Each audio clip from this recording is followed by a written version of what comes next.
লা ইলাহা ইল্লা আনতা সুবহানাকা ইন্নী কুনতু মিনাজ জালিমিন। তাছাড়া কিচ্ছু করার নাই।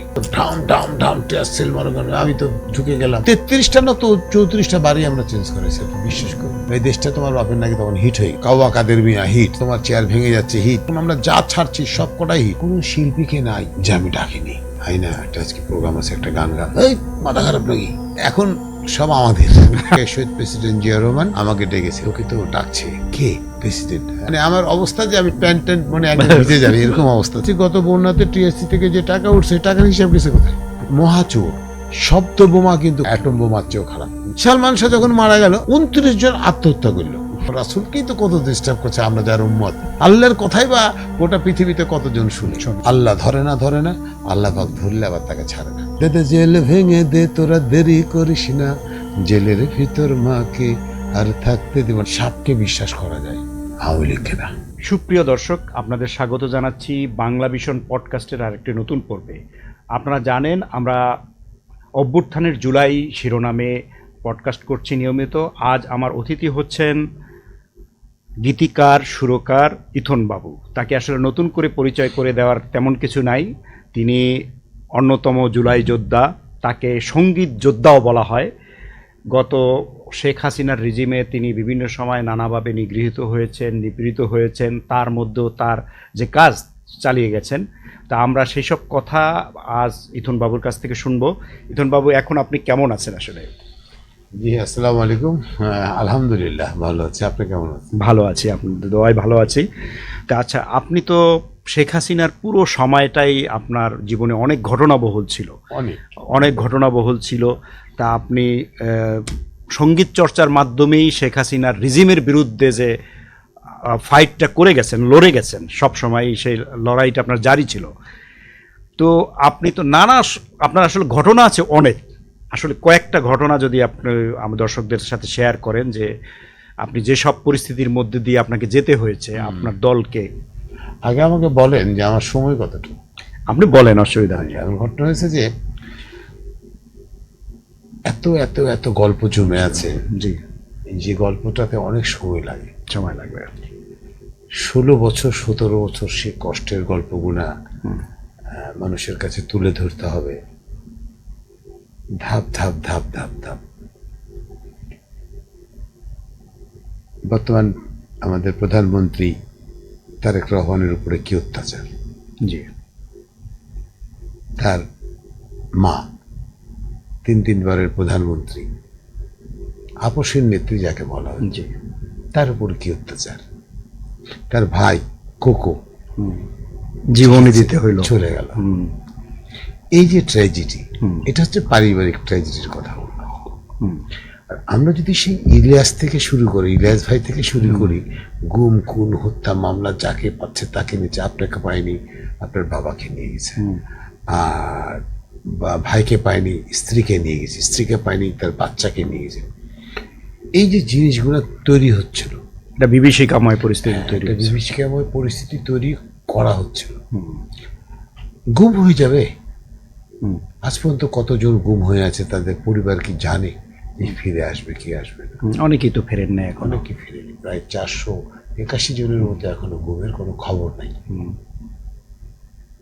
এটা হচ্ছে বাংলাদেশের মানে এক একটা সিঁড়ি থেকে হয়ে আসছে। 71 থেকে মিথ্যা প্রবঞ্চনা দিয়ে শুরু করেছেন, ওই যে শুরু করা থেকে শুরু করে আজও অবধি 2026 1 আগস্ট। তো বলতে গেলে না অনেক কথা বলতে হবে। মানুষের দুঃখ কষ্ট, দ্রব্য মূল্য, অত্যাচার কি না করেছে। আমি আপনার গল্প করছিলাম একজনের জায়গা দখল নিয়ে, হিন্দু ব্যক্তিদের যারা একটু ইয়ে করছে তাদের জায়গা দখলের, এই যে বেনজির, এই যে অমুক, পুলিশের কাছ থেকে আপনি পুলিশের কাছে মানুষের বিশ্বাস নাই। এই জিনিসগুলো আমরা ভেবেছিলাম।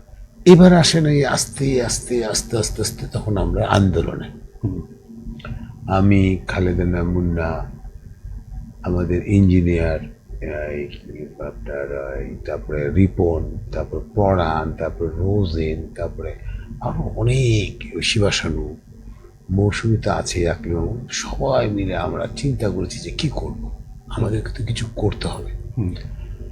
তারুণ্যের রোড মার্চ শুরু হলো। তারুণ্যের রোড মার্চ গোটা বাংলাদেশ ঘুরে বেড়াচ্ছি ভয়ে ভয়ে। আমি মুন্না ছিল আমাদের হচ্ছে ম্যানেজমেন্ট হেড।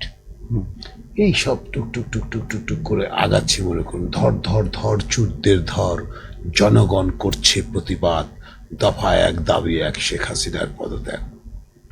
এই শুরু হলো আমাদের কার্যকলাপ। আসছে কিন্তু আস্তে আস্তে আস্তে, দেশটা তোমার বাপের নাকি, করছো ছলা কলা, কিছু বললেই ধরতা চেপে জনগণের গলা। এই আসছে ভোটের বাক্সে লাথি মারো। এই যে ভোটের বাক্সে লাথি মারো, তখন অবৈধ ভোটগুলো আমরা শুরু করলাম। এবার আন্দোলন তখন কিন্তু এরা আসেনি, এই জুলাই কিন্তু হয়নি, জুলাইয়ের আগে থেকে বৈষম্য বিরোধী আন্দোলন শুরু হয়নি। হ্যাঁ, বৈষম্য বিরোধী আন্দোলন শুরু হয়নি। এবং এখানে আমরা কিন্তু এখন থেকে না, আমরা কিন্তু 2022 সালে বলে দিয়েছিলাম দেশটা তোমার বাপের নাকি। আচ্ছা, জি, এই গানটা হয়তো জুলাই এসে সবাই আমাদেরকে খুব ইয়ে করছে, তাদের কাছে ভাইরাল হয়েছে আর কি। ভাইরাল হয়েছে, এপার দেশ ওপার দেশ সব জায়গায় ভাইরাল হয়েছে। তখন কিন্তু আমরা বলে দিয়েছি, আমরা কাওয়াকাদেরকেও ছাড়িনি, যেহেতু আমাদের গণতন্ত্রের মাকে চিকিৎসার জন্য যেতে ছিল, তখন আমরা দিয়ে দিয়েছি তোমার তলে তলে ব্যথা কাওয়াকাদের মিয়া। আমরা দিয়েছিলাম মামার বাড়ি এদের মৌসুমীর যে ভূমিকা ছিল, মানে ওকে কোথায় রাখা না রাখা কি করে, এগুলো কিন্তু অনেক জটিল ইয়ে ছিল আমাদের। খাওয়া না খাওয়া দাওয়া কিছুই ছিল না আমাদের, আমরা কিন্তু এইটা সংগ্রামে চলেছি। এবার যখন এদের কোটা শুরু হয়েছিল, আমাদের উপরে তো কিন্তু ইনস্ট্রাকশন ছিল, ওখান থেকে ইনস্ট্রাকশন তাদেরকে সহযোগিতা করতাম। আমরা না, এটা আবার একটা মানে একটু অন্যরকম কথা হবে, সারা বাংলার মানুষ, সারা দেশের মানুষ সবাই নেমেছে একদম, কৃষক শ্রমিক রিক্সা চালা। আমি এমনও দেখেছি যে 2 মাসের সন্তান হয়েছে, ওকে নিয়েও রাস্তায় নেমে গেছে একজন মা, যে আমার বড় ছেলের জন্য আমি আসছি।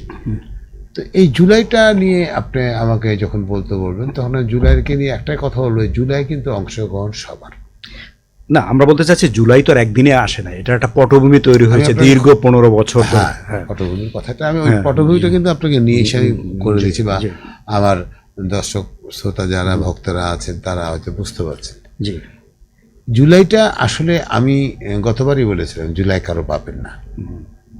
জি, আমি গতবারে এই বাংলা ভিশনেই বলেছিলাম জুলাই কিন্তু কারো বাপের না। যেমন আমরা বলেছি দেশটা কারো বাপের না, আমরা জুলাইও কিন্তু বলেছিলাম কারোর ব্যাপার না, কারণ এখানে একটা রিক্সাওয়ালারও একটা অংশগ্রহণ আছে। এই অংশগ্রহণটা কেউ যদি এক ক্রেডিট নিতে যায়, সে গাধা, সে বোকা।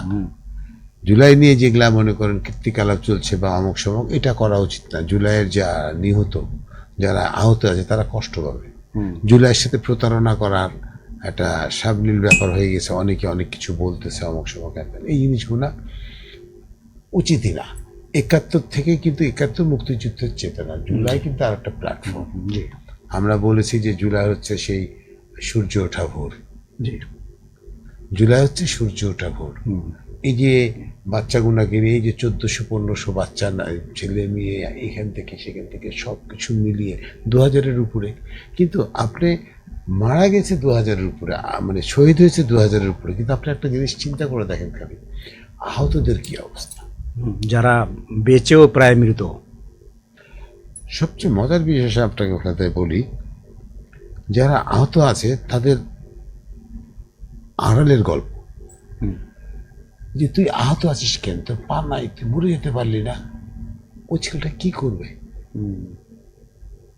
চিন্তা করেন আজকে যারা বড় বড় কথা, বড় বড় বুলি বাঁধতেছে অমুক সময়, কোনোদিন আমি দেখলাম না যে তাদের পাশে দাঁড়ালো। একমাত্র এই মহৎ উদ্যোগ নিয়েছে, হয়তো আমি দল করি বলে বলতে পারেন বা বিএনপি করি বলে বলতে পারেন না, এই মহতী উদ্যোগ নিয়েছেন কিন্তু আমাদের প্রিয় লিডার, বিএনপি চেয়ারম্যান, বাংলাদেশের প্রধানমন্ত্রী জনাব তারেক রহমান। আমরা বিএনপি পরিবারের আমি আসতেছি, আমি রুমন ভাইয়ের কথায় আসছি, আমি সবার কথাতে আসছি। এই যে গতকালকেও কিন্তু আমি দেখছি একজন অন্ধকে গিয়ে তারা সাহায্য করতেছে, টুক টুক টুক টুক করে। এখান থেকে আমি বলতেছি, যেমন একটা টিস্যু উনি কিন্তু ফেলেননি, উনি টিস্যুটা পকেটের মধ্যে রাখছে। এই যে শিক্ষাটা, একটা বাচ্চা ছেলে কিন্তু শিক্ষা, যারা খুব মনে করেন অশিক্ষিত, যারা মানুষ নিয়ে কথা কটূক্তি করে, তারা কিন্তু এটা শিখতে পারবে না।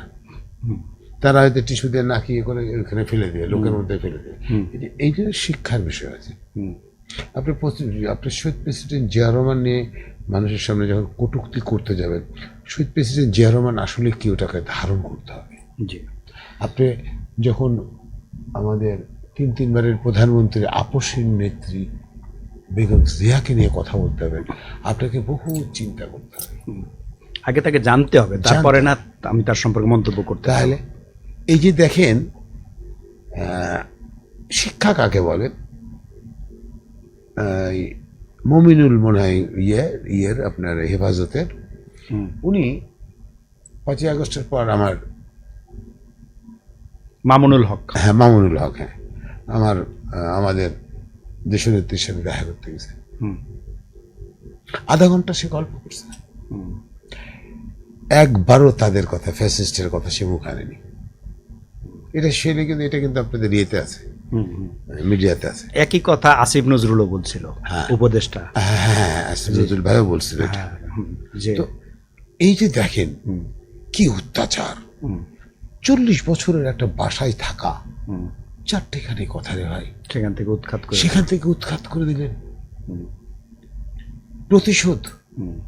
কিন্তু গণতন্ত্রের একটা আলো, এই যে আপসী নেত্রী কেন হয়েছিল এটা মানুষকে জানতে হবে, ওটা জানতে হবে। আজকে যদি মনে করেন আমরা এই পলিটিক্সটা করি যে আপনাকে আমার পছন্দ না হতে পারে, এটা ঠিক আছে, কিন্তু আপনার নামে যে কটূক্তি করতে যাবে আপনাকে কিন্তু এভিডেন্স নিয়ে করতে হবে।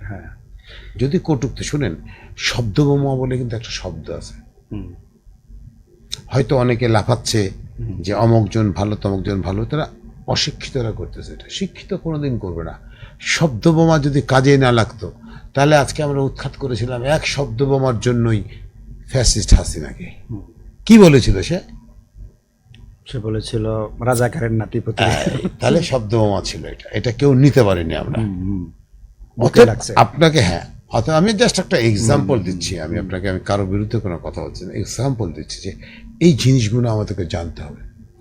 আজকে রুটি না খেয়ে এই মুন্না, আমি, মিজান, পরানের আব্বাকে মনে করে নাচ পড়তে গেছে, মনে করেন শুক্রবারের দিন, ওই যে ফিরাই দে মোর ভোটের অধিকার, ওরে স্বৈরাচার, এটা তো গাইছিল পরানা হাসান।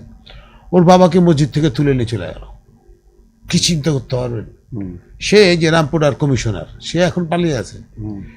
এই যে অত্যাচারগুলো, আমার বাসা থেকে তো মনে করেন, আমরা তো বাসায় থাকতাম না, ডিবি এসে পিসি আমাকে দেখ, এইগুলো কথাবার্তা বলতে নিজের কাছেও খারাপ লাগে। যে এই জুলাই নিয়ে গর্ব করার মতো একটাই জিনিস আছে, যে জুলাই যদি কোনো রকমের মিস্টেক হইতো, কার কি হতো না হতো আমি জানি না, কিছু লোককে কবরে থাকতে হতো।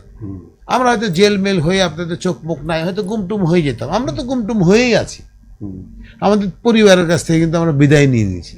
এই যে আজকে 1 তারিখের পরে 2 তারিখ আমার তখন চোখের অপারেশন, এই আজকে 1 তারিখ আমার চোখে ব্যান্ডেজ।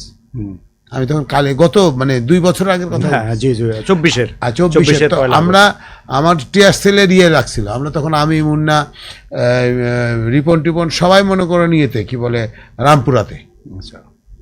এই জিনিসগুলো আমি নিতে পারিনি, কারণ আমার তো গ্লুকোমা অপারেশন। সঙ্গে সঙ্গে ডাক্তারকে দেখাচ্ছি, সঙ্গে সঙ্গে সে ডাক্তার ওখানে যেতে পারছে না, তো সে কিভাবে মাস্ক টাস্ক পরে হেলমেট টেলমেট পরে ডাক্তারখানায় গেছি। আবার মনে করুন ডাক্তার বলছে ইমিডিয়েট অপারেশন ছাড়া কোনো কিছু করা যাবে না। আবার সেই কৌশল করে করে মুন্নারায় গিয়ে ডাক্তারের সাথে কথা বললে, সবাই মাস্ক টাস্ক পরে টোরে, হঠাৎ করে এক নার্স ফোন করে বললো, স্যার আপনি কিন্তু কালকে আসেন না, আপনি চলে যাওয়ার পরে ডিবিরা আসছিল। আবার ওইখান থেকে চেঞ্জ করে অন্য জায়গায় আমি ডাক্তারের সাথে কথা যখন বললাম যে ডাক্তার সাহেব এরকম ব্যাপার, আমার তো অসুবিধা আছে, কিন্তু আপনি তো আমাকে বলছেন না এটা তো আপনার লাগবে, অপারেশন থিয়েটার লাগবে। তখন যে ডাক্তার সাহেব আমাকে এখানে করেন না, অন্য কোথাও করেন। তখন আমাকে আর একটা জায়গা দিল, আচ্ছা যে আপনি চুপ করে আসে এখানে চলে যাবেন, কাউকে নিয়ে আসবেন না। এই তখন মুন্না ছিল, পরান ছিল, আমার এক বোন মায়ের মতো আমাকে খুব ভালোবাসা আকবর ছিল, নাজরিন আকবর, এরা মিলে আমাকে মনে করেন। তখন আমি বলেছিলাম যে খালি আমাকে এই বলছে আপনাকে 1 ঘন্টার বেশি রাখবো না, আপনি যেভাবে হোক 1 ঘন্টা ম্যানেজ করে এখানে ঢুকে যাবেন। আমি 60 করে আসলে 1 ঘন্টার বেশি আমাকে রাখেনি, আমি তখন চলে আসছি। এই চোখ অপারেশন নিয়ে মনে করেন আমরা কিন্তু 3 আগস্ট 2 আগস্ট এই সামনে প্রেস ক্লাবের সামনে, 4 আগস্ট মনে করেন প্রেস ক্লাবের সামনে, 4 আগস্ট তখন মনে করেন তখন তো ঢাম টেস্ট মনে করেন, আমি তো ঢুকে গেলাম প্রেস ক্লাবের ভিতরে। আমাদের রুহুল আমিন গাজী ভাই মারা গেছেন, আল্লাহ তাকে বেস্ত নসিব করুক। তারপরে ভাইও ছিল, তো অনেকেই ছিল। তখন আমাকে নিয়ে সব ভয় পেয়ে গেল। তখন পুলিশ যখন শুনছে যে এখানে ইথুন বাবু আছে, আমার সাথে তখন মুন্না টুন্না সবাই আছে। আমরা আমি ওখানে একটা গান করার পরে আমাকে আবার মেহেদি ভাই ফোন করলো, কারণ আমরা তখন বিদেশি বাইরের ফোন ইউজ করি। মেহেদি ভাই বিদেশি নাম্বার, হ্যাঁ, সব তো উনিই দিয়েছিল, আমাদের লিডার দিয়েছিল। তো আমরা তখন মাহাদি আমিনের কথা বলছেন বোধহয় নাকি? না, মাহাদি আমিনের কথা না, মেহেদি ভাইয়ের কথা বলছি, যে APS2। তো মেহেদি ভাই তখন বললো যে আরেকটা গান করেন, ওখান থেকে ভাই বললো, লিডার বললো। তো আমরা আবার আরেকটা গান করবো। এই তখন শুরু হয়ে গেল মনে করেন ডাম ডাম ডাম ডাম 4ই আগস্ট। অনেক মিছিল যাইতেছে শাহবাগের মতো, আর মনে করেন এদিক এদিক থেকে মনে করেন কি অবস্থা। লা ইলাহা ইল্লা আনতা সুবহানাকা ইন্নী কুনতু মিনাজ জালিমিন। তাছাড়া কিচ্ছু করার নাই। হে আল্লাহ, তুমি রহমানের রহিম, তুমি বাঁচাও রাব্বিল আলামিন। এই দৃশ্যগুলো যদি মানুষ ভুলে যায়, এই সময়ের কথা যদি মানুষ ভুলে যায়, মানুষ পানির জন্য হাহাকার করছে, কাকে না কোথায় কত যে গুম হয়েছে কোনো ঠিক ঠিকানা নাই। তো এই জন্য বলতেছি যে রহমানের রহিম আল্লাহ পাকের উপরে আপনাকে শুকরিয়া আদায় করতে হবে যে বেঁচে আছে, আমরা বেঁচে আছি। বিশাল ব্যাপার, আমরা বেঁচে আছি। আচ্ছা, আপনার যে আইকনিক গান তো প্রায় অনেকগুলোই আছে, তার মধ্যে দেশটা তোমার বাপের নাকি, এই গানটার গল্পটা যদি একটু বলেন। দেশটা তোমার বাপের নাকি তো আসলে ওদের না, আমি ক্ষিপ্ত হয়েছি, কিন্তু আমরা আন্দোলনে আছি। কিন্তু এটা বোধহয় 22 সালে না? হ্যাঁ, 2022-এর ডিসেম্বরের 3 তারিখ মানে রিলিজ। মানে এই গানটা গাইছিল আমাদের একটা ছোট্ট বোনই গিয়েছিল, রুকসার রহমান, ও রাজশাহীর প্রোগ্রামে। রাজশাহীর প্রোগ্রাম যাওয়া নিয়ে কথা বলি। রাজশাহীর প্রোগ্রামে যখন আমরা যাই, প্রোগ্রাম হচ্ছে 3 তারিখে, আমরা গেছি হচ্ছে 30 তারিখে।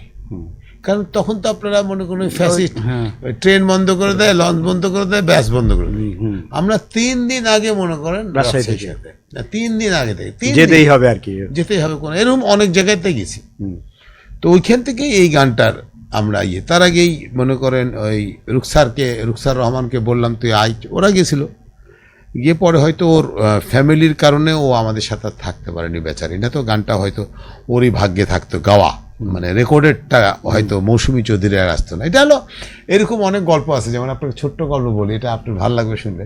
ও প্রিয়া তুমি কোথায়, ও প্রিয়া তুমি কোথায় কোথায় গাওয়ার কথা ছিল, কিন্তু আমাদের পলাশের, সাজ্জাদ হোসেন পলাশ, এখন জাতীয় শিল্পী।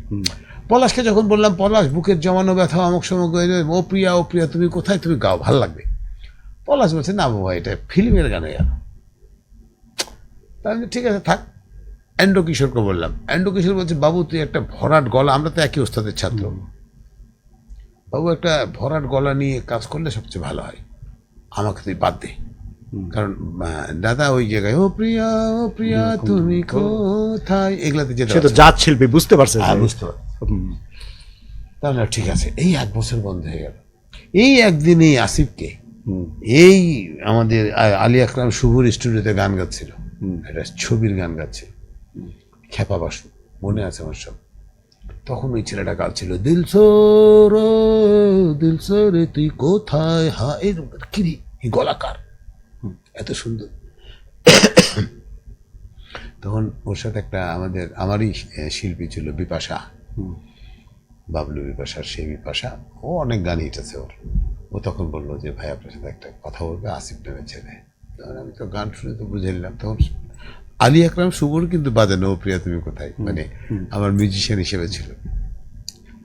তখন আমি ইন্ট্রোডিউস করলাম যে ঠিক আছে চলো, তোমাকে এমন গান দেবো ইনশাল্লাহ তোমাকে পিছিয়ে ঘুরে তাকাতে হবে না, এই আসিফ আকবর। এই জন্যই কথাটা বললাম যে এই গানটা গেয়েছিল কিন্তু প্রথম দিন কিন্তু ওই লাখ লাখ মানুষের সামনে, কিন্তু এই রুকসার রহমান। আমরা যখন শুরু করলাম লং মার্চ, তারুণ্যের তারপরে মনে করেন যুব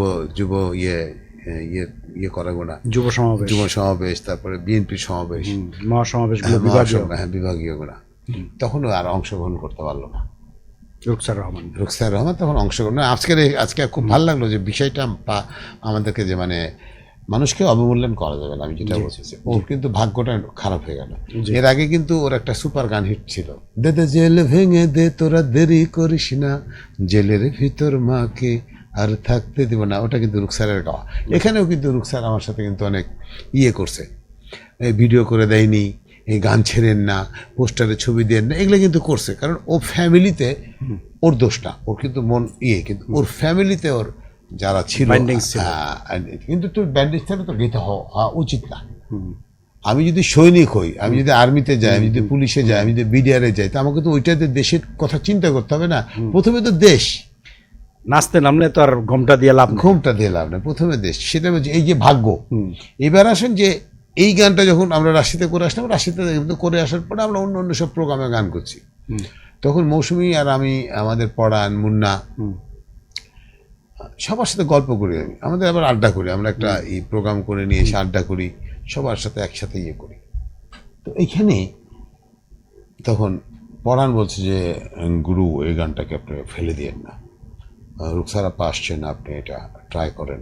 অন্য কাউকে দেওয়া। হ্যাঁ, না, মৌসুমীকে দিয়ে ট্রাই করেন। মৌসুমী তখন আমাদের লিডিংয়ে, আচ্ছা, মৌসুমী তো প্রতিটা প্রোগ্রামে আমাদের সাথে লিডিংয়ে। মৌসুমী তখন মামার বাড়ির আবদার, কেন ওই যে তোমার চেয়ার ভেঙে যাচ্ছে তুমি দেখছো, ও চেয়ারে আর বসতে পারবে না, এটা তো এগুলোর গায়ে রেকর্ডের আগে। তখন আমরা চিন্তা করলাম যে আসলে তো দেশটা তোমার বাপের নাকি, তাহলে মৌসুমীকে করি, যেহেতু আসছে না, এই আমরা মৌসুমীকে নিয়ে আসলাম, এই দেশটা তোমার বাপের নাকি। এই তখন কৃষক দলের সমাবেশ বলেন, আর গাওয়ার সাথে সাথে তখন চিন্তা করলাম যে এটা তো রেকর্ডের দরকার এখন। এই তখন রেকর্ডেড করছে, অতএব এখন এই গানটা তো অবশ্যই অবশ্যই মৌসুমীর। আচ্ছা, এই জন্য এটা নিয়ে একটা করছিল আমাদের রুকসার রহমান, একটা করছিল, প্রেস কনফারেন্স করছিল। হ্যাঁ, যে প্রথম গান ওর বলছিল। যদিও আমার মনে হয় মানুষের ভুল থেকে শিক্ষা নিয়ে হলে হওয়া ভালো, কারণ আবেগে পড়ে কাজ করলে বিবেক হারিয়ে যায়। আগে আপনাকে চিন্তা করতে হবে সব কিছু। আমি যে আপনার এখানে কথা বলছি, যাওয়ার সময় কিন্তু বলতে হবে যে ভাই, ভুল ত্রুটি ক্ষমা করেন, জি, যদি আমার দ্বারা কোনো কাউকে মনে আঘাত পান তাও ক্ষমা করেন, কারণ আমার তো গ্যারেন্টি থাকবে না যে আমি এখান থেকে গিয়েই আমি ঘুমাতে পারবো বা চলে যেতে পারবো কিনা। আচ্ছা, এই গানগুলো তৈরি করার পরে আপনি এবং আপনার যারা আপনার সাথে যারা গেয়েছে এবং সুর করেছে, ইনস্ট্রুমেন্ট বাজাইছে, এদের ব্যাপারে তৎকালীন সরকার এবং গোয়েন্দা সংস্থাগুলো, আইন শৃঙ্খলা বাহিনী কিরকম ই করতো? প্রচন্ড টর্চার করছে। এখানে আমাদের মিউজিশিয়ানদের কথা আপনি খুব ভালো একটা পয়েন্ট তুলে নিয়ে আসছেন। আমরা এমন কোনো শিল্পীকে নাই যে আমি ডাকিনি, ভাই আইনা একটা আজকে প্রোগ্রাম আছে, একটা গান গা, এই মাথা খারাপ নাকি, অমুক মিউজিশিয়ানকে ফোন করছি যে ভাই একটু প্রোগ্রাম আছে, বাবু ভাই। ওরা সব মানে তখন মানে ওদের মানে বিষয়টা ওদের, যেমন এখন সব আমাদের। জি, এখন সব আমাদের, আর তখন সব ছিল ওদের। হ্যাঁ, কেউকে ডাকলে আমাদের যারা মনে করেন 5ই আগস্টের পরে, আপনি চমৎকার প্রশ্ন করছেন, চমৎকার উত্তর দিই। 5ই আগস্টের পরে মনে করেন যেভাবে অতিথি পাখি আসা শুরু করলো, আমি এই দুদিন আগে কালবেলাতে বলছিলাম একটা ওটা খুব হিট হয়েছে, অতিথি পাখিদের আগমন। তারাই তো মনে করেন এখন এই ঠেলে মেলে মনে করেন যারা 5ই আগস্টের আগে কাজ করছে তাদেরকে ঠেলে মেলে অতিথি পাখি উঠছে। আস্তে আস্তে অবশ্য আমাদের লিডারের প্রতি আমাদের সবার খুব বিশ্বাস, লিডারের প্রতি সবার খুব ভালোবাসা আছে, কারণ উনি এটাকে টাইটেল করতে পারবেন। সঙ্গীতের বিষয়গুনা, চলচ্চিত্রের বিষয়গুনা, সাংস্কৃতিক বিষয়গুনা, যে আমরা সংস্কৃতির বিষয়ে আপনার প্রশ্নের উত্তর দিচ্ছি, যে আমাদের দ্বারাই কিন্তু যে ফ্যাসিস্টগুনা ছিল তারা কিন্তু চুপি চুপি ঢুকার চেষ্টা করতেছে। এটা তো আমি করছি, আপনিই করছেন, কারণ আপনি যদি তাদেরকে না টানেন সে কিন্তু আসতে পারবে না, আমি যদি না টানি তাহলে আসতে পারবে না। আমি কিন্তু তাদেরকে প্রশ্রয় দিচ্ছি, এবং আমাদের দলের যারা ভালো ভালো পজিশনে আছে তারাই কিন্তু প্রশ্রয় দিচ্ছে। এতে কিন্তু আপনি মরবেন, এই প্রবলেম থেকে আপনি আর বাড়াতে পারবেন না। ওরা কিন্তু সুই হয়ে ঢুকছে। বেগম জিয়া একটা কথা বলেছিলেন, উনি সব জায়গায় এই কথাটা বলতেন এবং আমাদের সাথেও কথা বলতেন। তো উনি বলছিলেন যে সাপকে বিশ্বাস করা যায়, আওয়ামী লীগকে না। আচ্ছা, আপনি দেখবেন বক্তব্যগুলো শুনবেন, সাপকে বিশ্বাস করা যায় কিন্তু এই আওয়ামী লীগকে বিশ্বাস করা যায় না। তো আমরা কি করছি, আপনার আসার লাইনে আসার বা আপনি ঢোকার কিন্তু একটা ভালো রাস্তা, সেটা হলো সাংস্কৃতিক বিষয়গুলো যেটা আছে আমাদের কাছে। আস্তে আস্তে ঢুকে মনে করেন আপনার ভিতর দিয়ে ঢুকে এসে মনে করেন যা যা করছি, কি কি প্ল্যান, সব কিন্তু ফাঁস হয়ে যাচ্ছে। যারা কিছুদিন আগে আমাদের প্রধানমন্ত্রীকে গালিগালাজ করছে, যারা এই জুলাইয়ের ছাত্র জনতাদেরকে গায়ে পানি ঢেলে মেরে ফেলার চিন্তা ভাবনা করছে, গরম পানি ঢালার চিন্তা করছে, তারা সামনে চলে আসছে। আপনি হিসাব করে দেখেন, তো এটা নিয়ে কাজ করছি বলে 28 জনকে আজকে আমরা ইয়েতে নিতে পারছি। আল্লাহর রহমতে আরও সহযোগিতা আপনাদের লাগবে। দেখেন, আমি বলেছি কিন্তু আমার প্রধানমন্ত্রীকে আমি স্যালুট এই জন্য যে আমরা প্রতিশোধে নাই, কিন্তু বিচার করতে হবে। আপনি যদি খারাপ কাজ করেন ওর কিন্তু একটা বিচার লাগে অবশ্যই, কিন্তু প্রতিশোধের দরকার নেই, আইনগতভাবে হবে, আইনগতভাবে হবে। এই জিনিসটাতে আমি ওনাকে স্যালুট করছি। হ্যাঁ, উনি তাড়াহুড়া করছেন না, তাড়াহুড়া করতেছে না। শহীদ প্রেসিডেন্ট জিয়াউর রহমানের হত্যাকারীকে আমরা 40 বছর পরে সামনে পেলাম। ব্যাপারটা চিন্তা করবেন যে এই যে এই যে এগুলা বলতে গেলে বললাম যে আপনার সাথে গল্প করতে গেছে আজকে সারা রাত সারাদিন পার হয়ে যাবে। আচ্ছা, আপনি যে চেয়ারে বসে এখন কথা বলছেন, এই চেয়ারে কয়েকদিন আগে আপনার শিল্পী মৌসুমী বলে গেছেন যে তিনি যখন এই গানগুলো গাইতেন বাড়িওয়ালা তাকে বলছে বাড়ি ছেড়ে দাও, বাড়ি ছেড়ে দাও। হ্যাঁ, তো এরকম পরিস্থিতিতে তো আপনাকে এবং আপনার সহকর্মীদের সবাই আমাদের যে আমরা তো কেউ বাড়িতে থাকতাম না। আমি মুন্না মিলে চিন্তা করতাম যে ওকে কোথায় রাখবেন। আমি তো ওর সাথে যেতে পারতাম না, কারণ আমরা যদি ধরা পড়ে যাই একসাথে তাহলে কিন্তু বিশাল ব্যাপার হয়ে যাবে, বিশাল ব্যাপার। তো আমরা ওইভাবে ইয়ে করতাম। ওর হাতেও কিন্তু ওই বাইরের নাম্বার, মুন্নার কাছে বাইরের নাম্বার, আমাদেরকে আমাদের লিডার দিয়েছিলেন। তো আমরা আর এর বাইরে আর কারোর সাথে কথা বলতে পারতাম না, কারণ আমাদের কাছে কিন্তু আপনার কাছে পয়সা ছিল কিন্তু টাকা পাওয়া যেত, বা আজকে রামিমের কাছে টাকা ছিলেও কিন্তু পাওয়া যেত, ওর ফোন নাম্বার আছে, কিন্তু রামিমকে ফোন করলে আর আপনাকে ফোন করলে তোমার হাতে হাতে পেয়ে গেল না, টেস্ট করে হতো। এই জন্য আমরা কারো কাছে কোনো কিছু চেতে পারতাম না। না খাওয়ার পিছে কারণ, বাড়ি বদল হওয়ার পিছে কারণ, ওই বাড়িওয়ালা দেখে নিয়েছে যে মৌসুমীকে চিনে ফেলতে, তারপর তো মৌসুমীকে মনে করেন ক্যাপ ট্যাপ দিয়ে টিয়ে সানগ্লাস পরায় ওকে তাও চিনে ফেলতো। এই দেশটা তোমার বাপের নাকি তখন হিট হয়ে গেছে। তারপর কাওয়া কাদের মিয়া হিট, তারপর তোমার চেয়ার ভেঙে যাচ্ছে হিট, বসের বাড়িতে লাথি মারো হিট, মামাদ মারো, তখন আমরা যা ছাড়ছি সব কটাই হিট, প্রচুর হিট। 33টা না তো 34টা বাড়ি আমরা চেঞ্জ করেছি, আপনি বিশ্বাস করবেন? কতদিনে এটা ধরেন যে বছর 2-1 মধ্যে থেকে, তো পরে লাস্টে এসে যে ইয়ে গুণা হয়েছে, মানে একটা বাড়িতে 10 দিনের বেশি থাকতে পারেনি, 5 দিনের বেশি থাকতে পারে। বাড়িওয়ালা বলছে যে বাড়িওয়ালা তো মনে করেন তো আমাকে বলছে, আর মুন্নাকে বলছে সে বাঁচা না আমার তো বাড়িওয়ালা ধরাই দেবে।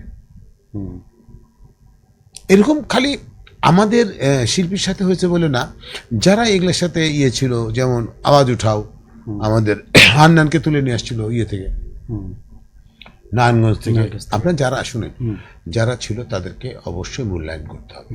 এখন হয়েছে কি, জুলাইয়ে কাজ করেছি বলে কিছু অজুলাই গুণা চলে আসতেছে, ওই যে বললাম অতিথি পাখি গুণা, এই জন্যই কিন্তু জুলাইটা বিতর্কে পড়ে গেছে। জুলাইকে আমি আবারও বলছি আপনার সাথে, জুলাই কিন্তু কারো বাপের না, জুলাই কিন্তু সবার। আমরা যখন রামপুরাতে কাজ করছি আমাকে তো মেরেই ফেলেছিল রামপুরাতে। আমার এখানে মুন্নাকে এবং আমাদের ইঞ্জিনিয়ার মিজানকে দরকার, কারণ মিজান বলতেছে বাবাই হটে যান, আপনাকে কিন্তু গুলি করে দেবে। আমার সাথে তর্ক চলছে মনে করেন আর্মির। এটা বোধ হয় 2 তারিখ বা 3 তারিখ, না এটা হচ্ছে 19 তারিখ 19 জুলাই। ওই যে বললাম যে চোখ আমার অপারেশন করলাম। তো এই যে ঘটনাগুলো না আসলে কাউকে বলা হয় না, আর বলতে না ভালো লাগে না। আমরা যুদ্ধ করেছি পেস ভাই, আবার প্রয়োজন হবে আবার এসে যুদ্ধ করে দেবো, বা আবার এসে কাউকে কোনো কথা বলে দেবো, আবার দেশের জন্য লড়বো, দলের জন্য কাজ করব।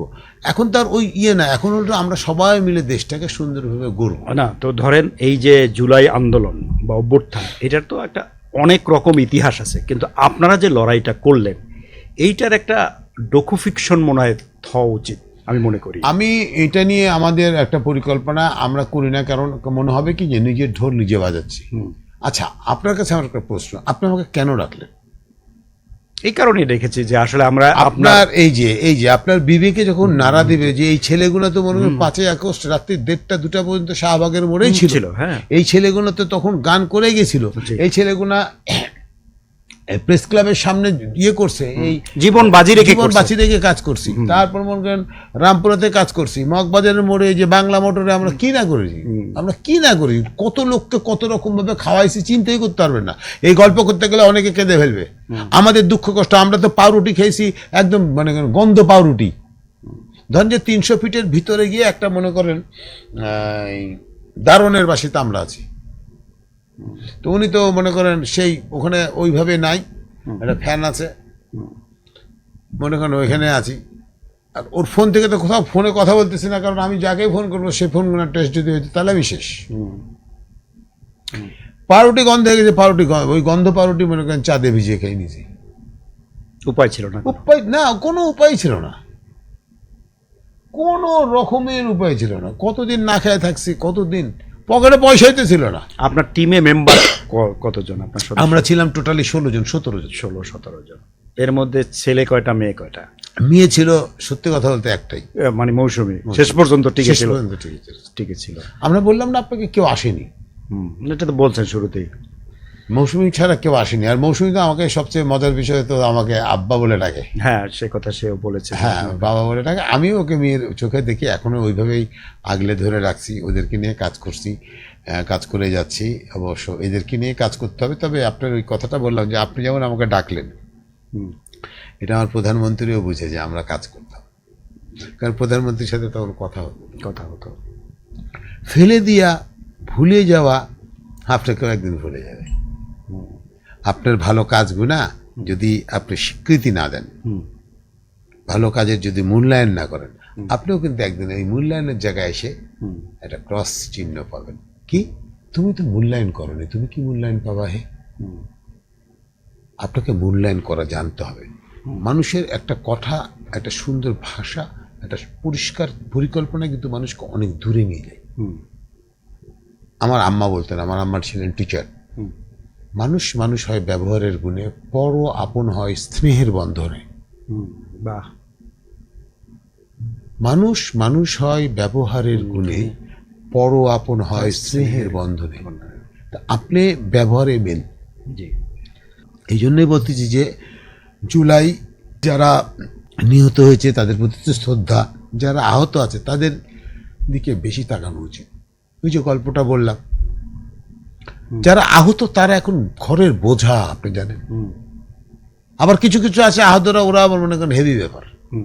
মানে জিনিসগুলো আমাদের কাছে আছে, কিন্তু কিছু আহত আছে মনে করেন ওর কাছে সব হত হয়ে গেছে, মানে সব তহবিল ওর কাছে আছে। আর কিছু আহত এখনো মনে করেন যাদের, এই জন্যই আপনার ভালো মানুষের দরকার, যে এদেরকে এটা কোনো জায়গায় ভালো প্লেস করে দিয়ে বাঁচার জন্য শুধু বেঁচে থাকার জন্য, ভালো কাজের জন্য কিন্তু তাদেরকে কাজ দিতে হবে। আচ্ছা, আপনি তো আগে থেকে বিএনপি রাজনীতির সাথে জড়িত, মানে আপনার প্রায় মানে কৈশোর কাল থেকে। 1978 রাজশাহীতে সর্দার পুলিশ একাডেমিতে আমাকে শহীদ প্রেসিডেন্ট জিয়া রহমান আমাকে আমার তবলা বাজানো দেখে আমাকে ডেকেছিলেন। তো আমি ভয় পেয়ে গেছিলাম। তো ওখানে যে আমাকে নিয়ে গেছিলেন তিনি ছিলেন অ্যাডভোকেট শামীম ভাই। তো শামীম ভাই আমাকে বলছে, এই তোকে তো ডাকছে কে? প্রেসিডেন্ট। আমি তো শেষ, মানে আমার অবস্থা যে আমি প্যান্ট মানে একদম ভিজে যাবে এরকম অবস্থা ছিল। তারপর আমাকে গিয়ে হ্যান্ডশেক করে বলছে, তুমি চমৎকার তবলা বাজাও, তোমার জীবনে কিছু হবে। এটাই আমার কিন্তু লেগে গেছে, এই একটা দোয়া। হ্যাঁ, ওই দোয়া। আর আমার ভাইও তো, আমার কর্নেল লতিফ, উনি আপনি চিনবেন, কর্নেল বিকেএসপির মহাপরিচালক ছিলেন, বাংলাদেশ টিমের ম্যানেজার ছিলেন, হ্যাঁ, ক্রিয়ার ইয়েতে ছিলেন। উনিও আমাদের শহীদ প্রেসিডেন্ট জিয়া রহমানের সাথে যুদ্ধে অংশগ্রহণ, যুদ্ধের পরবর্তী সময়ে থাকা, উনিও ছিলেন। আমাদের পরিবারটাই ছিল হচ্ছে বিএনপির সাথে সম্পৃক্ততা। আমার ছেলে মেয়েও তাই, আমিও তাই। আচ্ছা, সেটা আপনি আছেন বা পরাণ টরান এরাও কিছু কিছু রাজনীতির সাথে যুক্ত ছিল, আমি জানি, ইঞ্জিনিয়ার সাহেবও ছিল। বাট যেহেতু কোনো মেয়ে শেষ পর্যন্ত টিকলো না, মৌসুমী টিকলো।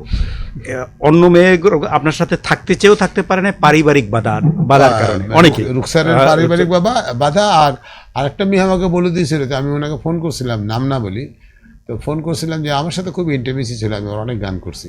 তো আমি যখন ওকে বলি যে এই গান করতে বলছে, খবরদার বাবু ভাই, খবরদার তুমি আমাকে কোনো গানের এইসব বিষয়ে কোনো গানের কথা বলবো না, মানে রীতিমতো থ্রেট করছিল। আচ্ছা, তাহলে মৌসুমী কিভাবে করলো? ওর কি পারিবারিক সাপোর্টটা ছিল? মানে মেনলি আমি তো নগাঁর ছেলে, আমাদের নগাঁয় বাসা আমরা। ওর বাড়িও নগাঁয়? ওর বাসাও নগা। তো ওইখান থেকে মেনলি নগাঁর মেয়ে। আর আমি তো তখন তো মেয়ে পাচ্ছি না রে ভাই। আন্দোলনের আগে আমি একটা আসিফের গানে ওকে ছোট্ট করে ভোকাল দিয়েছিলাম। তারপর বললাম যে যেহেতু ঢাকায় থাকে, টুকটাক প্রোগ্রাম করলে আমাদের সাথে করবে, এই ইন্টিমেসিটা এইভাবেই। তারপরে ওর একটা ভাই ছিল, ওর ভাই বললো যে ভাই আমার বোনটাকে দেখেন।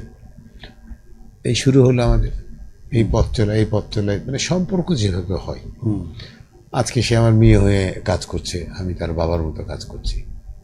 এখানে সত্যি কথা বলতে কি আসলে কেউ আসেনি, অনেকে আসেনি। তখন আমি আমাদের সাথে এখনো আছে যাদেরকে বলেছি ভাই একটা গান গেয়ে দেন না, কারণ তখন তো পরাণ একমাত্র একটা সিঙ্গার আর মৌসুমী, আর কেউ নাই, আর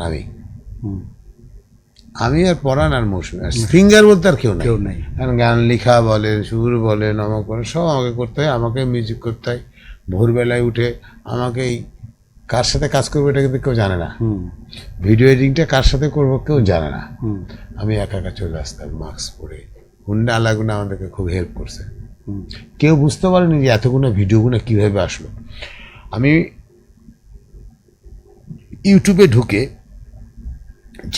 যেখানকার থেকে মনে করেন মিছিল পেতাম, তখন আমি ওগুলা কালেকশন করে ডাউনলোড করে সব মিছিলগুলো গানের মধ্যে দিতাম। আমরা প্রায় তখন গান করেছিলাম 42টা 43টা 5 আগস্টে। এরপরে এসে আমরা 8-10টা গান করছি। মানে এই যুদ্ধের শেষ হবে কবে, এটা মৌসুমী করছে। তারপরে মামা কি দিল্লির লাড্ডু করছি, যেহেতু দিল্লিতে পালা গেছে, দিল্লির লাড্ডু করছি। তো এরকম কাজ আমরা করছি এবং দেশের জন্য অনেক গান করেছি। তো এখানে আসলে আমি সত্যিকার অর্থে আজকে বাংলা ভিশনের ইয়েতে বলতেছি আপনাকে, মৌসুমী আসলে একটা স্যালুট পাওয়ার, আমার কাছে সবসময় স্যালুট পাওয়ার জন্য রেডি থাকে মৌসুমী। দেশবাসীও তো তাকে মনে রেখেছে। তার সাথে আমি অবশ্যই কাপুর্ণতা করব না আমাদের পরানা হাসান। এই মৌসুমীকে সবকিছু শিখানোর পিছে, তারপরে ওকে ব্রিফ করার পিছে পরানা হাসানের দারুণ হাত। সারা রাত্রি গান লিখে চুপ করে এখানে আসতে হবে। পরাণ বাসা থেকে ওইভাবে আসে, এখানে আমাদেরকে কি খাবো, তখন এই ইঞ্জিনিয়ার আমাদের সেই মিজান, আমাদের পকেটে কোনো টাকা নাই, এখন মনে করেন ডিম পাঠাই দিছে। আমি বলছি সিদ্ধ ডিম পাঠাইছে, ভাঙ থেকে দেখছি পুরাই গোটা ভেঙে গেছে। মানে এরকম অবস্থা ছিল। ক্ষুধা, মানে ক্ষুধা কি জিনিস, ও ডিম পাঠাইছে। তো আমাকে আমাদের ভেজে খেতে হবে, ভেজে খেতে হবে কি সিদ্ধ করে খেতে হবে। তো আমি তো মনে করি সিদ্ধ ডিম পাঠাইছে। তো আমি মনে করবো যে হ্যাঁ তারা ডিম পাঠালো রে, যাক ভাই খিদা লাগছে, খাই। টাচ করে ভাঙতে গিয়ে দেখি গোটা ডিম একদম গোটা স্টুডিও ভরে গেল। তো এরকমও জীবন গেছে। তো এখানে পরাণ, মুন্না, তারপরে আমাদের রিপন, রোজেন, আমাদের যারা মিউজিশিয়ান ভাইরা অনেক, এখানে অনেকভাবে রিজি ভাইও আমাদেরকে যথেষ্ট খোঁজ খবর নিত আমাদের সাথে। পরবর্তীতে আর ইন্টিমেসি অত হয়নি, মানে যে সময় খুব ইয়েতে চলে গেল আমাদের মহাসচিব, আমাদের স্যার মির্জা ফখরুল ইসলাম, হ্যাঁ উনি আমাদেরকে খুব, আমাকে তো এখনো বলে, দেখা হলে বলে কি যোদ্ধা তুমি কি করছো, খুব আদর করে আমাকে, না আমাদের টিমটাকে আদর করে সবাইকে। তো এখান থেকে আসলে অনেকটা মাঝে মধ্যে আমি গতকালকে রাতে অনেক চিন্তা করছি যে আসলে জুলাইটা যদি না হতো,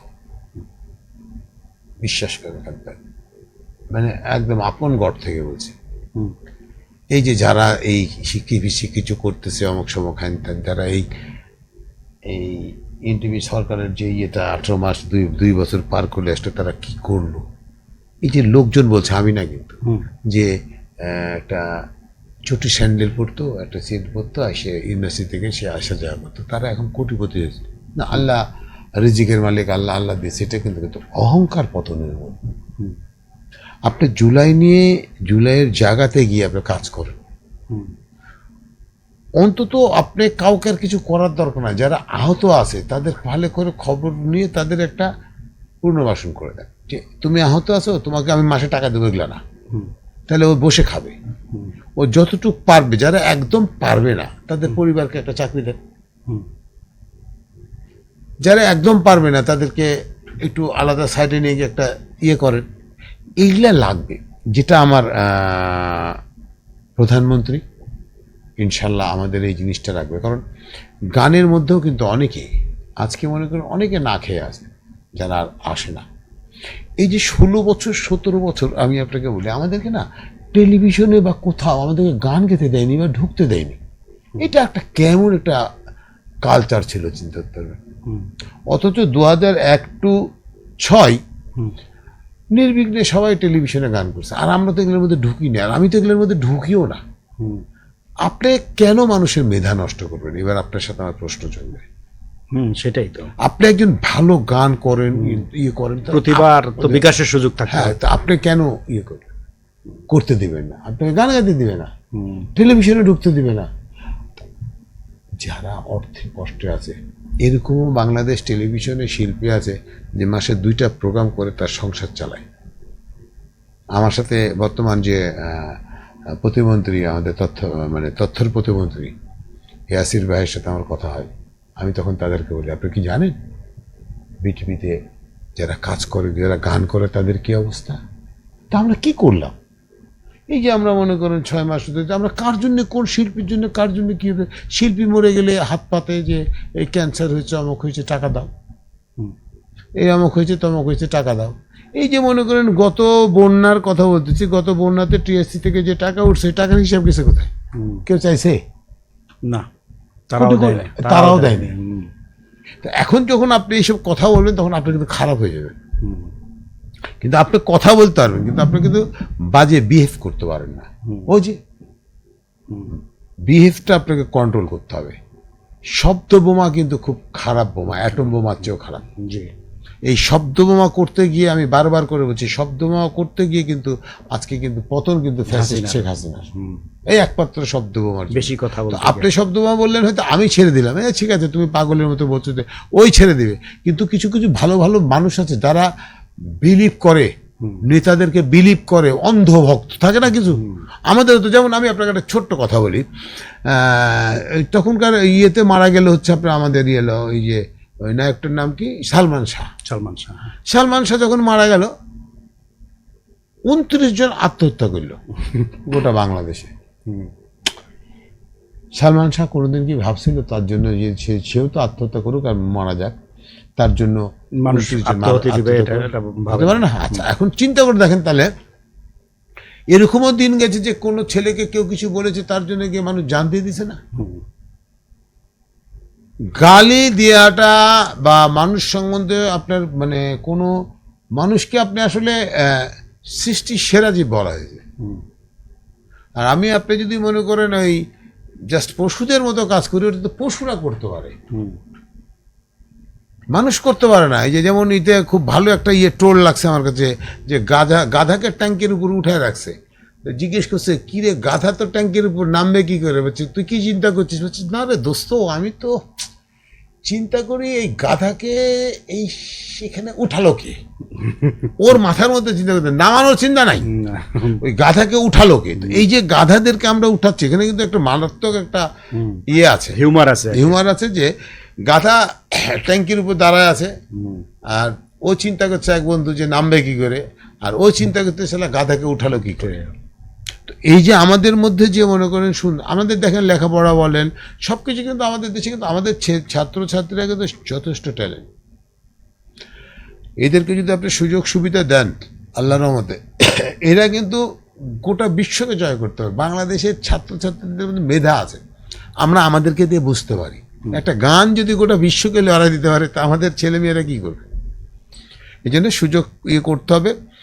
জুলাইটা নিয়ে আমরা সবাই মিলে গল্প করবো, জুলাইটা সবাই আমাদের। আচ্ছা, 5 আগস্টের পরে আপনার জীবনযাত্রায় কি পরিবর্তন আসছে? আমার 5 সুন্দর বাতাসে, উন্মুক্ত বাতাসে ঘুরতে পারছি, ঘুমাতে পারছি, আলহামদুলিল্লাহ, আলহামদুলিল্লাহ, আলহামদুলিল্লাহ।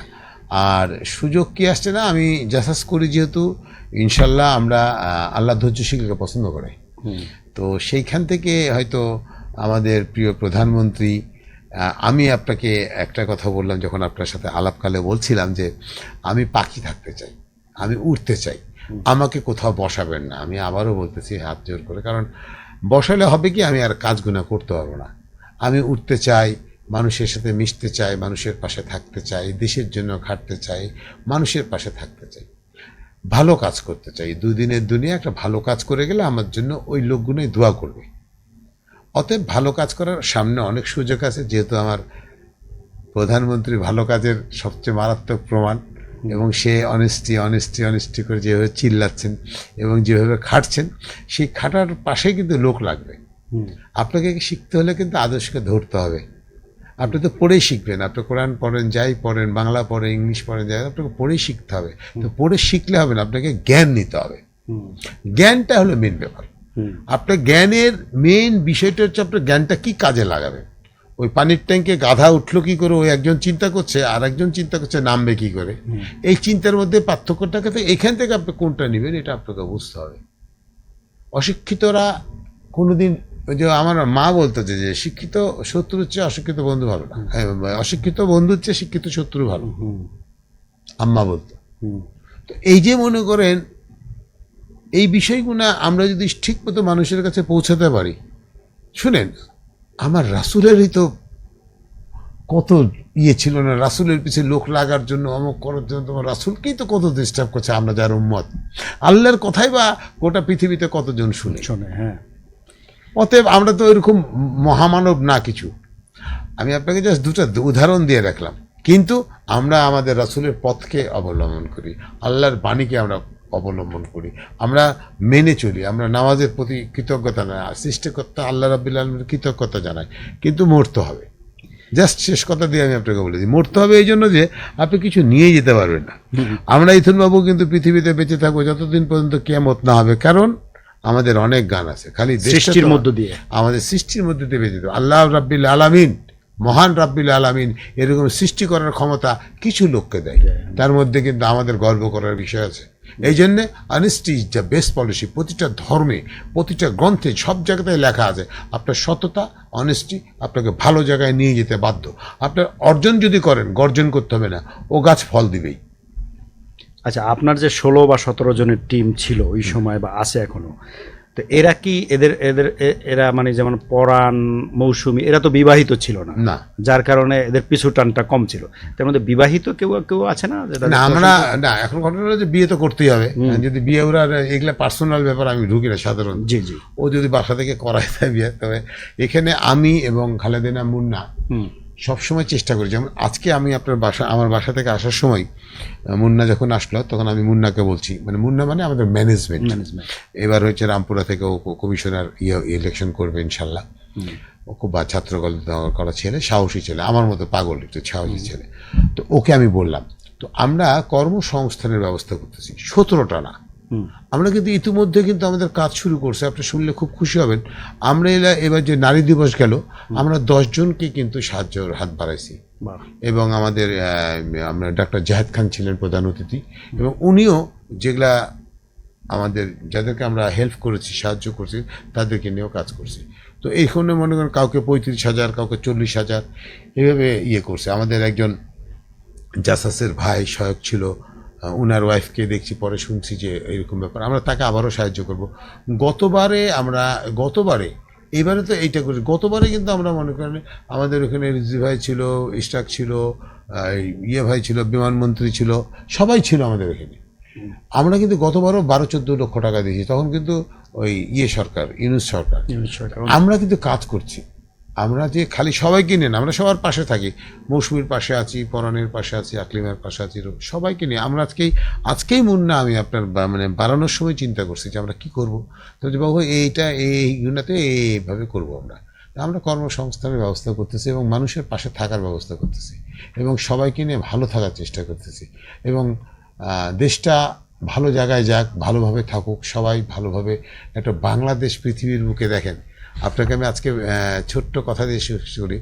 আজকে যে আমাদের পররাষ্ট্রনীতিতে যে বাংলাদেশ যে এগিয়ে গেছে, আজকে দেখেন সৌদির সাথে এই যে মনে করেন চুক্তিভিত্তিকভাবে বাংলাদেশ 16টা দেশ একসাথে তারা কাজ করবে মধ্যপ্রাচ্যের এগুলোতে, বাংলাদেশ কিন্তু একটা জায়গায় দাঁড়াচ্ছে। এই যে বাংলাদেশ একটা ভূমিকা পালন করছে, এই ভূমিকাটা কিন্তু 17 বছর কেউ পালন করতে পারেনি। 17 বছর কি আমার ক্ষমতা চাই, আমার ক্ষমতা লাগবে, আমার ক্ষমতা লাগবে, এই করতে করতে ক্ষমতা না, মানুষকে দায়িত্ব নিতে হবে। আপনি যদি ক্ষমতাকে দায়িত্ব না মনে করেন, আর দায়িত্বকে যদি ক্ষমতা মনে করেন, তখনই আপনার হারাড্ডি শেষ হয়ে যাবে। আল্লাহ ধরে না, আল্লাহ পাক ধরলে আবার তাকে ছাড়ে না। আপনাকে আকাশের দিকেও তাকাতে হবে, মাটির দিকেও তাকাতে হবে, চলে যেতে হবে। যা কিছু করেন আপনার একটা লিমিট আছে, আপনি এতদিন থাকবেন, এতদিন খাবেন, এতদিন পড়বেন, এইভাবে হাঁটবেন, লাস্ট জীবনে গিয়ে আপনার চুল পাকবে, চুল পড়ে যাবে, গায়ে খুচখুচি ধরবে, এর মানে আপনার যাওয়ার সময় হয়েছে, তাহলে আপনার বাহাদুরি কেন এত? আচ্ছা, শেষ একটা প্রশ্ন করতে চাই, একটু অন্য প্রসঙ্গ, সেটা হচ্ছে ইদানিং ভালো গান, মানে যে গান বেঁচে থাকবে মানুষের মাঝে, এরকম গানের সংখ্যা কি কমে যাচ্ছে? আপনার কাছে কি মনে হয় আসলে সঙ্গীতের মানুষ হিসেবে? না, এটা আপনি কিন্তু আমাকে কিন্তু চরম এই একটা প্রশ্ন করলেন, এর আগে একটা চরম ভালো প্রশ্ন করছেন। আমরা যখন আগে গানের কাজ করতাম, ঈদে আমাদের 10টা অ্যালবাম আসতো। জি, যদি আমরা এক একটা অ্যালবাম 10 লক্ষ টাকা করে দিতাম, তাহলে আমরা তখন 1,07,00,000 পেতাম। 2001 to 5-6। এখন কোম্পানি তো নাই, তো আপনি গান করবেন কোথায় থেকে? আগে বাবুল সাহেবরা, তারপর সবাই ডেকে, সাউন্ড টেকের মালিকরা ডেকে বলতে, একটা গান বানাই দেন তো তাড়াতাড়ি করে, এর 5টা গান বানান, এই লন টাকা লন। আর এখন যখন আমরা বলি বাবুল কি কাজ করেন, নাটক চলে, আপনি নাটক বানালে দেখেন কত বড় স্টুপিড এদেরকে। এইটা তো অশিক্ষিত, টাকা হয়ে গেছে। পুরান ঢাকার লোক তো মনে করেন পুরান ঢাকা বানাইছে কিন্তু এই গান দিয়ে, হ্যাঁ টাকা বানাইছে গান দিয়ে, কিন্তু মনে করেন ইয়ে নাই। মানে ধরেন যে মনে করেন ইয়েতে গেছে, বোম্বেতে গেছে, তো আমি বললাম কোথায় গেছিলাম, যে বোম্বে গেছিলাম, তো বলছি ইন্ডিয়া গেলেন না, ইন্ডিয়া এবার যাবো। তাহলে কত বড় মানুষ এরা চিন্তা করেন। তো এদের কাছ থেকে এরা নাটকে ঢুকে গেছে, নাটকে ঢুকে গিয়ে আমাদের যে গানগুলো আছে, হ্যাঁ এরা তো মনে করেন মহাচোর। মানে এরা মহাচোর, আপনার মাধ্যমে বললাম এই জন্য যে এরা আমাদের কাছে সবকিছু কিন্তু লিখে দিই, অবশ্যই তাদের সাথে এগ্রিমেন্ট থাকবে আমাদের, আমরা এগ্রিমেন্ট নিয়ে লিখে দিই যে ঠিক আছে, কিন্তু প্ল্যাটফর্ম চেঞ্জ হচ্ছে আপনার। আপনি তখন নিয়েছেন হচ্ছে ক্যাসেট বিক্রির জন্য, সিডি বিক্রির জন্য, আপনি ওখানে কিন্তু ভিসিডিও করছেন, অমুকও করছেন, আপনি দিচ্ছেন না। ওয়েলকাম টিউন, ফোলকাম টিউন, অমুক টিউন, তমুক টিউন, এগুলো টাকা কিন্তু কামাচ্ছেন, দিচ্ছেন না। এবার আসছে একটা নতুন প্ল্যাটফর্ম, যে প্ল্যাটফর্মে আপনি যাচ্ছেন ইউটিউবে, ইনস্টাগ্রামে, ওইখান থেকে যে আপনি আমাকে টাকা দিবেন, এই টাকাটা আপনি আমাকে আমার গীতিকার সুরকার হিসেবে টাকাটা দেন, আমার অংশ প্রাপ্য। আপনার যেটা ইয়েতে, যেটা আপনার কপিরাইট এসেন্টে বলে, সেটা দিতে তারা মনে করেন চুরি করে খায়। আমাদের তো হাজার হাজার গান আছে। তো এই জন্য বলতেছি যে ভালো গান তৈরি হবে কি করে? আপনার মতো লোক যে আজকে কোটি কোটি টাকার বাসায় থাকতেছেন, বাড়ি ধারায় থাকতেছেন, ইয়েতে শহীদবাগে বাসা নিয়ে পড়ে আছেন, কিন্তু আপনার ছেলে মনে একটা মানুষ হয়নি, কারণ এই যে অভিশাপ। আপনিও মানে তিন পার্টনার বিছনাতে পড়ে আছে। কারণ ইসলামে রাখা আছে যে দান খয়রাতটা বিশাল বিষয়, দান খয়রাত বিশাল বিষয়। তো এইখান থেকে এদেরকে মনে করেন আমরা বের করতে পারলাম না, যার জন্য গানটা বাংলাদেশ থেকে একদম অন্যরকম অবস্থা হচ্ছে। দেখেন পার্শ্ববর্তী দেশের কথা চিন্তা করেন, তারা কিন্তু গানেই ব্যবসা করে, একটা গানে। প্রথমে ছবিতে গিয়েই দেখেন তারা একটা গান প্রচুর টাকা খরচ করে ওই গানের উপরে ছবির টাকা তুলে নিয়ে চলে আসে। আর আমাদের মনে করেন বদমাইশ সব মনে করেন এই প্রডিউসাররা, প্রযোজকরা দুষ্টু, এরা কোনো শিল্পীর পাশেও দাঁড়াবে না, এরা কোনো রকম কিছু পাবে না। এদেরকে হলো তো মানে এদেরকে আসলেই শাটান দেওয়া দরকার। এরা আমাদের দেশের গান বাজনা শিল্পীদেরকে নষ্ট করার পিছে এই ফ্যাসিস্ট, এরা কিন্তু ফ্যাসিস্ট। এই ফ্যাসিস্টদেরকে আমরা ধরবো ইনশাল্লাহ, কারণ এরা মানে কোনো শিল্পীদের না মর্যাদা দিতে পারলো না, কোনো কিছু নাটকে চলে গেছে। কিন্তু গানের যে একটা ইয়ে ছিল, তারা কিন্তু ইচ্ছা করলে লগ্নি করতে পারে। লগ্নি করলে কিন্তু একটা গানে কয় টাকা লাগে এখন? হ্যাঁ হয়তো আপনি বলতে পারেন যে একটা সুন্দর মিউজিক ভিডিও করবেন, যদি সুন্দর সেভাবে মিউজিক ভিডিও করেন একটা অর্থের প্রয়োজন আছে, ঠিক আছে, আপনি তাদের সাথে আলোচনা করেন, আলোচনা করে একটা সিঙ্গার ভালো গাইতেছে তাকে গানই নিবেন না, তার গানই নেই না। আরে আমি গত বছর, আমি আপনাকে আজকে সত্যি কথা বলি, গত বছর মনে করেন আমি বাবুল সাহেবকে বলেছিলাম, সাউন্ড টেকের মালিককে, যে আসিফের একটা গান করবো। হ্যাঁ আসিফের গান তো এখন চলে না, আমি আপনার সামনে বলে দিয়ে গেলাম, আজকে আপনার সামনে দিয়ে বলে দিয়ে গেলাম। শিল্পীরা দেখি নিজে নিজে মিউজিক ভিডিও করে। হ্যাঁ, তাহলে কত বড় আসিফ করে, ইমরান করে, হাবিব করে, ওরা নিজেরা না, এদের তো বাইরে প্রোগ্রাম আছে। হ্যাঁ, টিকে থাকার জন্য, আপনার কোম্পানিকে টিকে রাখার জন্য আপনি ভালো ভালো, এখন মনে করেন ওদের কাছে যে কি করে, যে মনে করেন কিছু দালাল আছে ওদের আশেপাশে ঘুরে বেড়ায়, কিন্তু কিছু দালাল দু একটা গান নিয়ে বাবুল এটা ছাড়েন, এটা ছাড়লে হবে, ছাড়লেও মনে করেন চললো না, কি হইলো না, ওই লোক কিন্তু বানাই দিছে। শুনেন, আপনার যদি এটা দেখবেন আমার এখানে কত ভিউ হয়েছে, আর কত টাকা ইনকাম হয়েছে দেখবেন। এই জুলাইয়ের দিনে আমি আপনার কথা বললাম, এদের একটা ব্যবস্থা করতে হবে। এদের একটা ব্যবস্থা না করা পর্যন্ত আপনি চিন্তা করতে পারবেন না যে এই সার্কেল থেকে কিভাবে মানুষের কাছে টাকা আসে। আমি তো এখন ঢোকার পরে আমি বুঝতে পারছি এরা আসলে শয়তান, বেসিক ভালো শয়তান।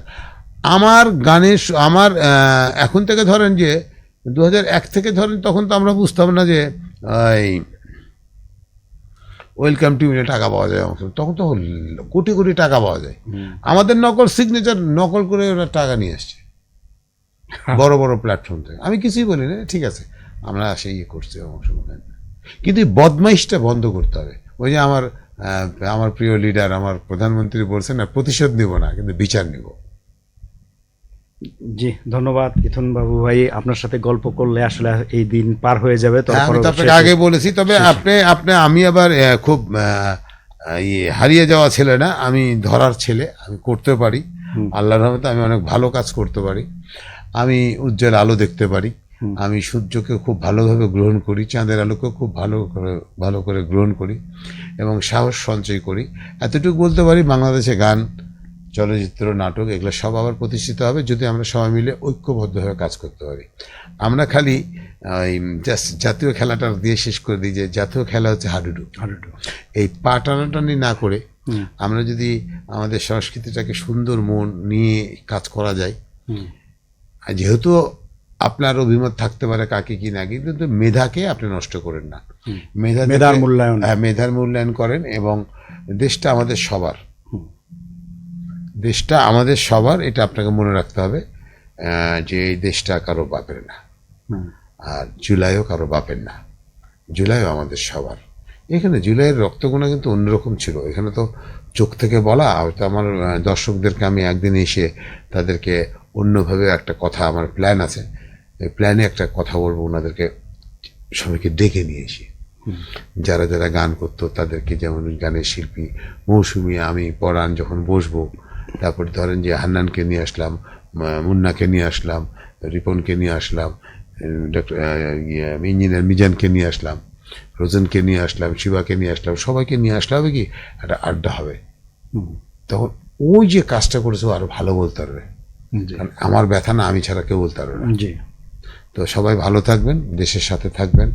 বাংলা ভিশন আপনাকে ধন্যবাদ, আপনি এত সুন্দর একটা আমাকে ডাকার জন্য। আর আবারও শেষ কথা বলবো যে মানুষের প্রতি পাশে থাকুন, মানুষকে ভালোবাসুন। আর আবারও বলছি, জুলাই কিন্তু কারো পাবেন না। জি, ধন্যবাদ জনাব ইথন বাবু। ইথন বাবু তার দীর্ঘ আলোচনার মধ্যে একটা কথা বারবার বলেছেন যে দেশটা আমাদের সবার, সবাইকে নিয়ে ভালো থাকতে হবে। আমরাও সেই ওনার বক্তব্যের সাথে একমত পোষণ করে আজকের মতো আপনাদের কাছ থেকে বিদায় নিতে চাচ্ছি। সবাই ভালো থাকবেন এবং বাংলা ভিশনের সঙ্গেই থাকবেন আশা করছি।